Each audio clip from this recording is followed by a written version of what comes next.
Muy buenas tardes, querida doctora. Soy la alumna Nayeli Chapana Elba de la carrera de Derecho. En esta oportunidad hablaré sobre los guarayos en materia de resolución de conflictos interculturales. Primeramente, comenzaré por mi objetivo general, que es el proponer una solución en las tierras que están siendo avasalladas en la comunidad de Guarayos del departamento de Santa Cruz. Dentro de los objetivos específicos tenemos el identificar los factores que están provocando este conflicto de tierras que están siendo avasalladas en Santa Cruz, investigar la situación legal que se encuentra en las tierras que están en conflicto, identificar las partes involucradas y a los avasalladores y analizar qué es lo que propone el gobierno ante esta situación.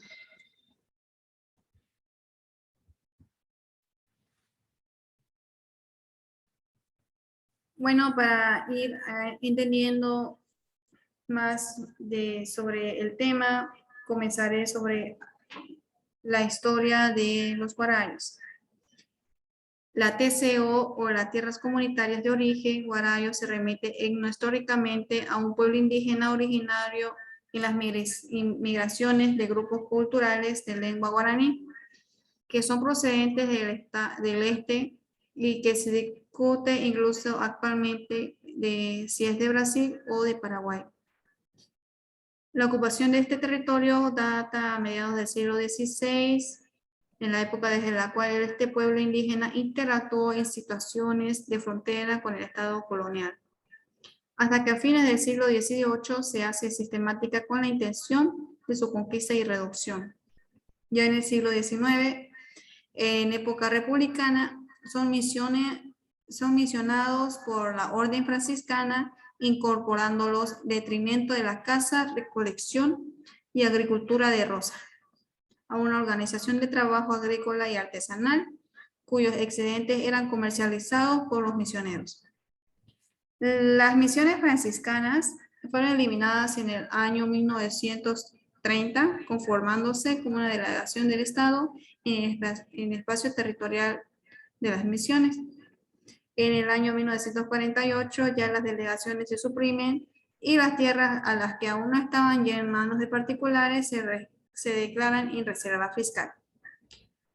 Es ahí donde los guarayos devinieron en mano de obra de las haciendas agrícolas y ganaderas que se consolidan en la región y con posterioridad, en el marco de la aplicación de la reforma agraria de 1953, el Estado les hace entrega de tierra tendencia individual entre 50 y 30 hectáreas.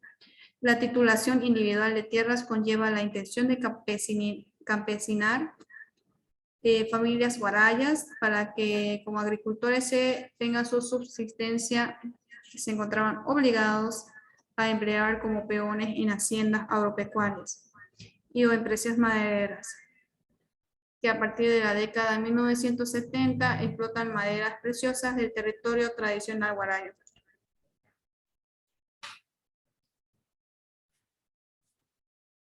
En la reforma agraria de 1953 tenía como principales objetivos la abolición total de la servidumbre campesina, la eliminación de los latifundios y también la dotación de tierras a los campesinos que no la poseyeran y la devolución a las comunidades indígenas de las tierras que les fue usurpadas. No fueron cumplidas totalmente, solo parcialmente, debido a que estas no se aplicó, la ley no se aplicó de forma transparente en todo el país, es decir, que solo se llegó al altiplano y a los valles, donde se entregaron tierras a los hermanos campesinos indígenas, aunque al momento de distribuir las tierras de forma individual se procedió a la dotación de las mejores tierras a favor de los patrones y familias no campesinas. En otros casos, se entregaron títulos provisionales a los hermanos que con el tiempo perdieron valor por su desconocimiento del procedimiento, por falta de recursos económicos, que no continuaron el trámite ejecutorial que acreditaba su derecho propietario sobre las tierras que poseían. Asimismo, esta ley se mostró insuficiente para satisfacer las demandas de la tierra para quien la trabaja. Es en ese marco que podemos afirmar que la distribución de las tierras fiscales por parte del Estado fue una vara que no vivió con la justicia equitativa para todos, ya que mientras una gran parte de campesinos e indígenas no se les entregó un solo metro de tierra, que es en el caso del Gran Chaco y del Oriente, a otros hermanos campesinos un poco más afortunados se les dotó un máximo de 30 hectáreas por familia. Mientras tanto, a un nuevo sector grande, propietarios políticos y familiares de los gobernantes de turno, se les dotó grandes extensiones de tierra de más de 80.000 hectáreas por familia. La reforma agraria tuvo muchos vacíos legales y para subsanar dichas falencias, los diferentes gobiernos de turno emitieron diversos decretos complementarios, que sin embargo no fue suficiente a pesar de todos los intentos de las instancias encargadas de ejecutar la redistribución de tierras que demostraron ser ineficientes. No hubo inversión ni apoyo. Más bien hubo un estancamiento y distorsión del proceso agrario. Los rasgos más importantes del estancamiento se expresan en la estructura de la tendencia de tierra polarizada entre latifundios y minifundios, en la atrofia y corrupción institucional, en la degradación de la tierra y en un mercado ilegal de tierras. Todos estos aspectos fueron un impedimento para un verdadero desarrollo agrario.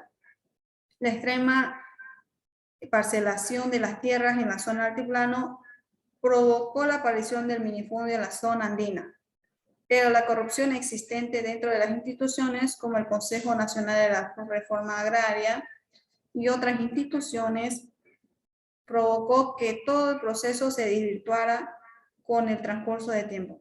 Mientras tanto, la pobreza del campesino alcanzó índices muy alarmantes. Fue entonces cuando surgió la necesidad de implementar una nueva ley agraria que corrigiera los errores de la primera, principalmente la situación del minifundio y la escasez de tierras para los campesinos que no la posean. Y es así que se llega a promulgar la ley del Instituto Nacional de Reforma Agraria, el INRA. Ya en octubre de 1996 se promulga en el país la nueva ley de tierras, conocida ley INRA, luego de numerosas discusiones con distintas organizaciones campesinas, indígenas y agroempresariales. El espíritu de esta ley fue de corregir las injusticias en la redistribución de tierras a través del saneamiento y la posterior dotación a los que no tienen tierras o las tienen en formas insuficientes. Pero también este nuevo marco legal prohíbe el asentamiento a los campesinos hasta que se realice el proceso de saneamiento, que será el que determine cuáles son las tierras disponibles para su dotación, cerrando de esta manera la válvula de escape, que estuvo vigente de más de 40 años y quedando sin efecto la consigna: la tierra es para quien la trabaja, lograda con sangre por nuestros. Bueno, esta ley establece diferentes tipos de propiedades, las cuales está el solar campesino, la pequeña propiedad, la mediana propiedad, la empresa agrícola, las tierras comunitarias de origen y la propiedad comunitaria. La aplicación confusa de la ley INRA ha provocado una serie de enfrentamientos entre diferentes sectores involucrados con el área rural, puesto que tanto la ley como su reglamento contemplan una serie de artículos inconstitucionales que van en perjuicio de los más desposeídos y que como siempre dificultan obstaculizan el acceso a la tenencia de la tierra para los pueblos indígenas originarios y los pueblos sin tierra. Se ignora que tanto para los campesinos como para los indígenas la tierra es una cuestión de vida o muerte. Sin embargo, después de 7 años de fracaso en la aplicación de la ley INRA, tampoco se ha avanzado en los objetivos planteados ni solucionado el conflicto de la tierra, debido a la lentitud y la poca capacidad del INRA para cumplir la ley y revertir las tierras ociosas de los poderosos traficantes de tierras en nuestro país. quienes encaramados en puestos de poder tanto del Ejecutivo y Legislativo del Gobierno Nacional y otros espacios de poder, utilizan sus influencias para proteger sus latifundios y evitar que se haga saneamiento y se reviertan las tierras ociosas que no cumplen la función económica social. Por otra parte, cuando se realiza de esta manera la ley, el saneamiento que se suele favorecer los intereses de los latifundistas, imposibilitando de esta manera que la ley se aplique y se cumplan sus objetivos. Mientras tanto, cientos de miles originarios y campesinos sin tierras deambulan por las calles y ciudades, sobreviviendo indignamente y condenados por la mendicidad. Otros cientos de miles trabajan de medianeros o alquilan tierras en las haciendas por un mendrugo de pan y son condenados por la esclavitud. Sin vivienda propia, hacinados en tujurios, sin servicios básicos de ninguna clase. En una situación de extrema pobreza drástica e inhumana. Y frente a ellos la opulencia, el derroche, la soberbia, el desprecio y un puñado de latifundistas, banqueros, políticos, traficantes que no solo han acaparado las tierras productivas del país, sino que además se han apropiado de nuestros bosques, animales silvestres, nuestras aguas y ríos, nuestras selvas y montañas, nuestro mineral y petróleo, en fin, todo lo que la naturaleza dio a nuestros abuelos y naciones originarios.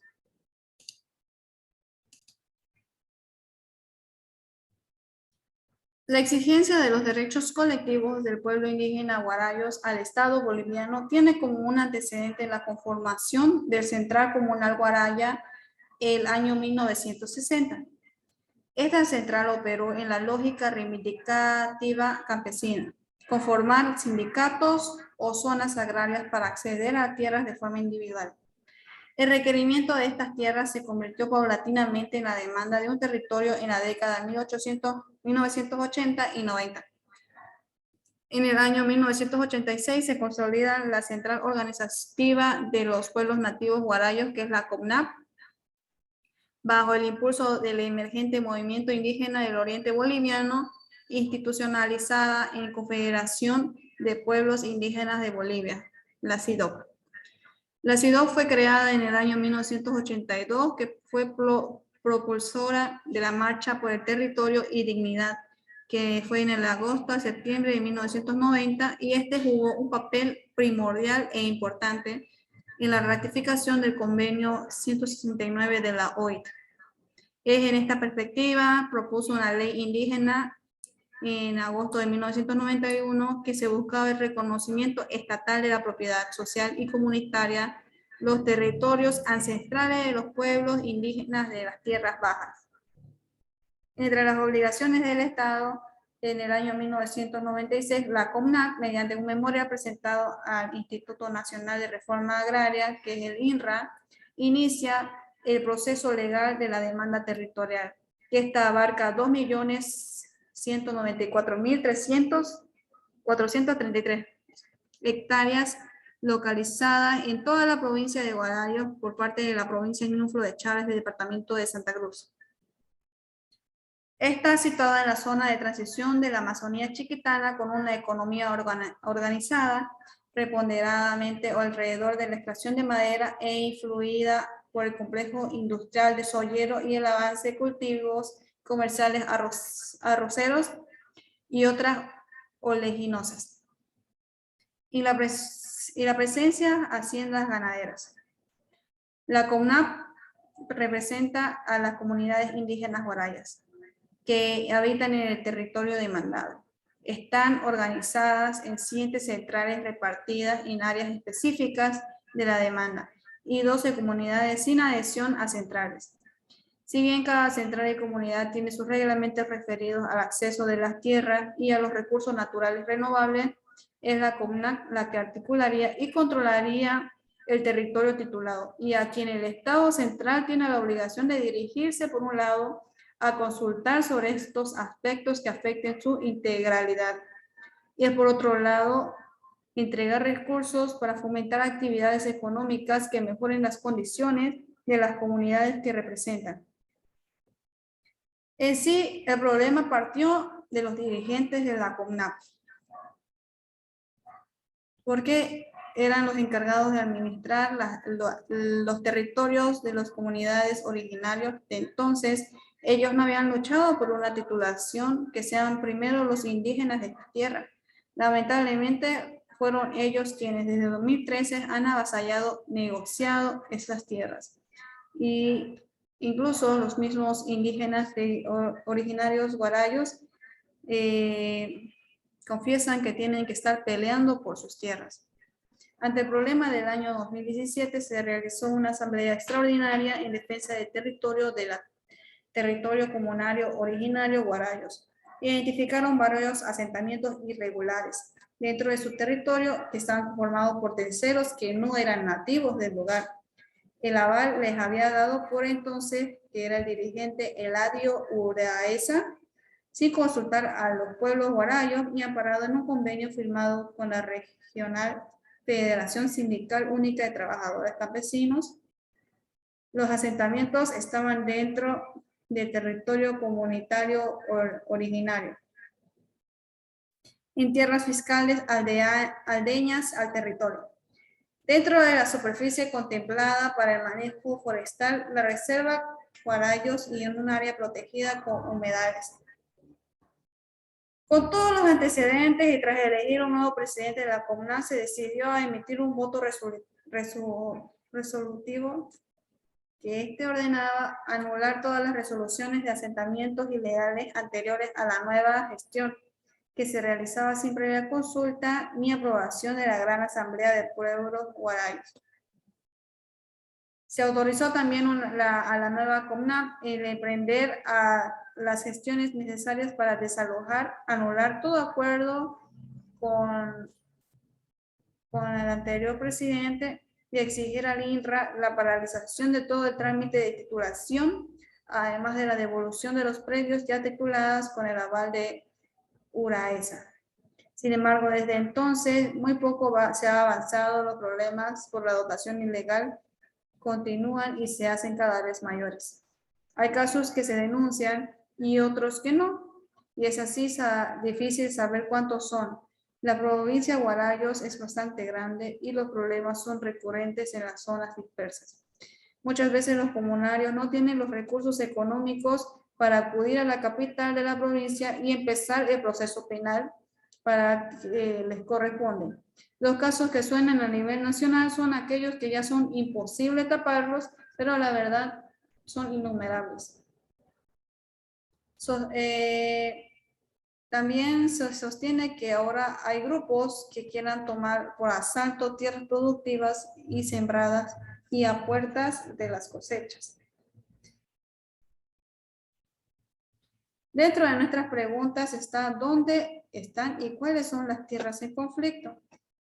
Está en el norte de la ciudad de Santa Cruz, a 160 kilómetros de la línea recta, dentro de la jurisdicción del municipio del Puente de la provincia de Guarayos. Al sur de esta zona, una parte menor se encuentra en el municipio de San Julián de la provincia de Ñuflo de Chávez, que cita al menos a 12 predios en conflictos, que están las Alondras, Seis Hermanos, Palomaría, La Gaviota, Chaco Perdido, La Muela del Diablo, Las Lucumas, El Maral. También están Villa Félix, El Fin del Mundo, Santa Verónica y San Diego. Y estos últimos son considerados pequeñas propiedades ganaderas que son menor a 500 hectáreas. Precisa que el antecedente común es el expedio agrario Las Londras, con una sentencia agraria el 16 de mayo de 1989 que fue otorgada por el extinto Concejal Nacional de la Reforma Agraria a favor de la UNAGRO, con una superficie aproximada de 12.000 hectáreas. Segunda pregunta, ¿cuál es la situación legal de estas tierras? Bueno, según la ley agraria vigente, que es la ley 1715 y la ley 3545, estas tierras están en proceso de saneamiento desde hace unos 10 años, lo cual significa que el INRA sigue realizando trabajos técnicos y jurídicos para determinar si corresponde o no otorgar títulos agrarios de propiedad a las partes interesadas o demandantes, lo que no implica que esta zona está desocupada. Dentro de cada predio existen instalaciones agropecuarias ganados y mejoras agrícolas implementadas por las empresas agropecuarias y agropecuarios privados, que se constituyen en las demandantes de título agrario. Dentro del proceso de saneamiento, también algunas zonas han sido ocupadas por grupos de personas que no se autoidentifican como nuevas comunidades campesinas, quienes se levantaron galpones, viviendas e incluso tienen parcelas sembradas. Tercera pregunta, ¿qué importancia tiene el hecho de que estas tierras estén sobrepuestas en la Reserva Forestal Guarayos? Bueno, esta Reserva Forestal Guarayos fue creada mediante el Decreto Supremo 12.268 del año 1969, con una extensión de 1.500.000 hectáreas. Si bien la intención fue proteger los intereses de las empresas madereras, lo relevante para el conflicto de tierras que están en disposición legal prohibió en adelante todo tipo de asentamiento humano y actividades agropecuarias. Por lo tanto, se considera complicado para los presuntos propietarios hacer prevalecer sus demandas de legalización de las tierras. Y al mismo tiempo que las autoridades y funcionarios públicos están al filo de incurrir en actos de incumplimiento de deberes y resoluciones contrarias a la ley. Se precisa que las tierras en conflicto en el caso de Alondras están sobrepuestas en su totalidad en la Reserva Forestal Guarayos, que según varias pericias técnicas del INRA, Tribunal Agroambiental y otros. En consecuencia, la sobreposición en la reserva implica que estas tierras deben ser declaradas tierras fiscales y no disponibles. Es decir, que no se puedan entregar en propiedad privada, sea a nombre de empresas, empresarios o comunidades solicitantes de dotación comunitaria. Entonces, ¿quién o quiénes son los dueños legales de estas tierras? Mientras no se concluya el proceso de saneamiento, estas tierras no son de propiedad legal de ninguna de las partes interesadas. Entonces, ¿cuáles son las partes también que están siendo enfrentadas y quiénes son los avasalladores? Según la Fundación de Tierras, se identifican dos partes. Por una parte están los empresarios agropecuarios y privados que tramitan el saneamiento y titulación de las tierras que demandan. Ocupan ya físicamente los predios e incluso alambran los linderos externos de los predios que se consideran suyos, sin ningún tipo de autorización de autoridad competente. Varios predios están fraccionados por debajo de las 500 hectáreas para aparecer en los trámites como pequeñas propiedades ganaderas. En el trámite agrario se declararon como poseedores continuos y pacíficos para justificar sus demandas.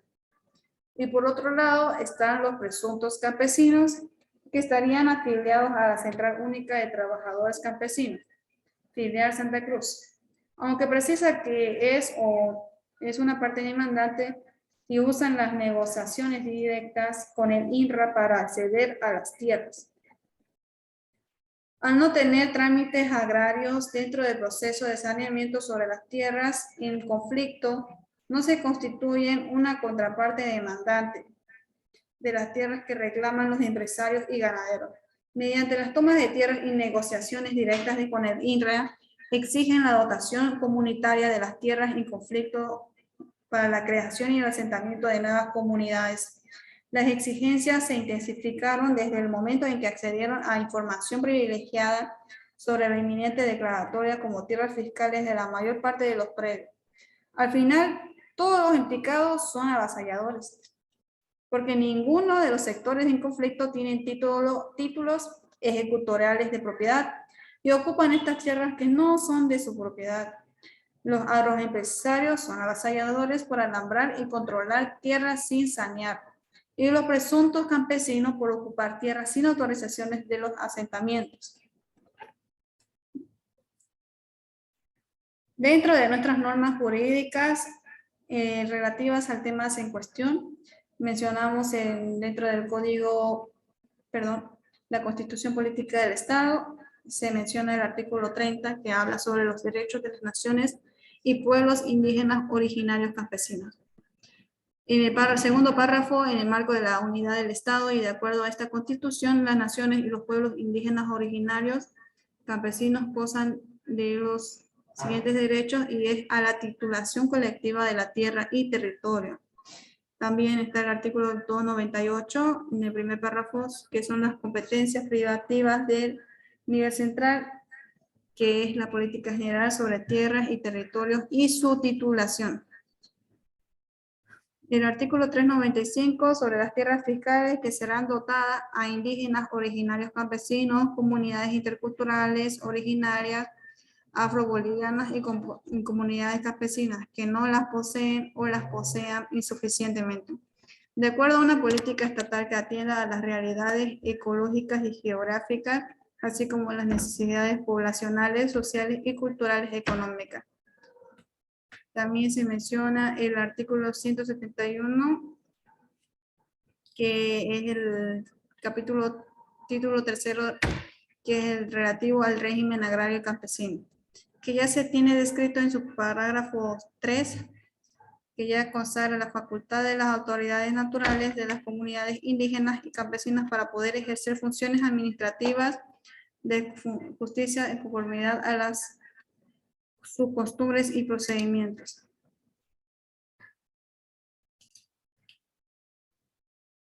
Dentro de ese reconocimiento constitucional se reconoce el derecho que tienen sus autoridades naturales de ejercer funciones de administración y así de aplicar sus propias normas como solución alternativa de conflictos, de acuerdo a sus costumbres y procedimientos que siempre se nos han contrarias a la Constitución y a las leyes. Consideramos que además de los derechos sociales, económicos y culturales, para una real y efectiva vigencia de la justicia comunitaria y aplicación del derecho consuetudinario indígena, se deben también considerar reconocidos en virtud del dispuesto el artículo 35 de la Constitución Política del Estado, donde su sistema de organización política y religiosa, al igual que la voluntaria sujeción de sus normas para la regulación de la convivencia comunitaria interna. Es menester considerar que los asuntos resueltos por sus autoridades naturales al interior de las comunidades indígenas no producen plenos efectos por sí mismos, mientras que no se apruebe la homologue o lo actuado por los jueces de sentencia.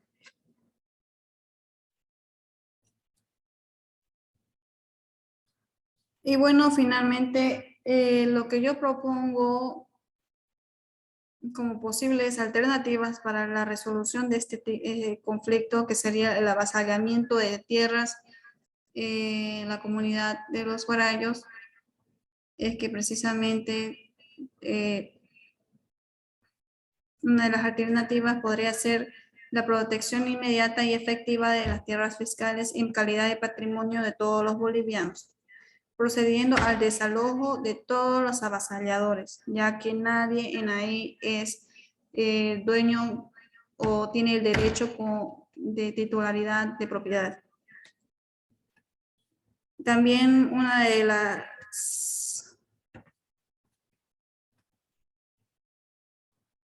posibles soluciones es la investigación de libres cálculos políticos y las acciones penales en contra de todos los traficantes de tierra, incluyendo al menos a los involucrados en los procesos agrarios de los últimos 10 años, que sería del año 2010 o 2021.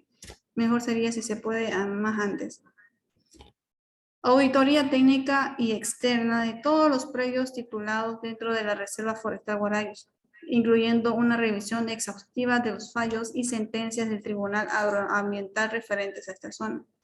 Se necesita también una reestructuración del INRA para hacer frente a la problemática agraria que se intensifica y sobrepasa sus capacidades.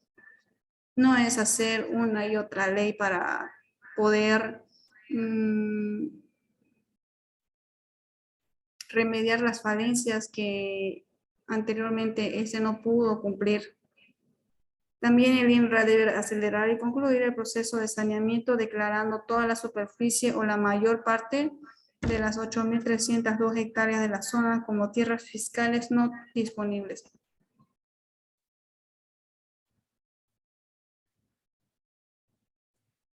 Dentro de las conclusiones ya para hacer efectivo el trabajo de investigación, también tenemos nuestras recomendaciones y nuestras conclusiones.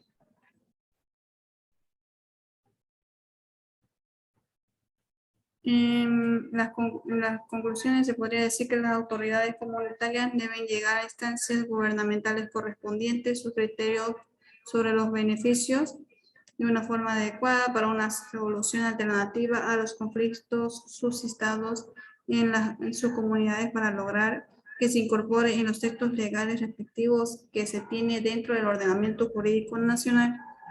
Las autoridades de gobierno, a través de sus organismos del ramo, que se preocupen en legislar de forma clara y concreta sobre el tema de justicia comunitaria, recogiendo la realidad de todas y cada una de las comunidades indígenas, previo reconocimiento y declaración de los sectores que se consideran como tales. También incentivar a las comunidades indígenas a optar una forma alternativa de solución generados en sus comunidades. Esto por medio de talleres, seminarios, medios audiovisuales, explicando las ventajas de las alternativas.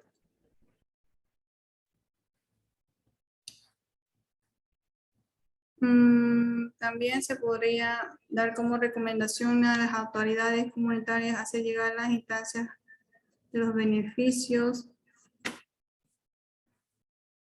que el INRA debe acelerar y concluir el proceso de saneamiento, declarando la superficie mayor de los 8.302 hectáreas de la zona como tierras fiscales no disponibles. Muchas gracias.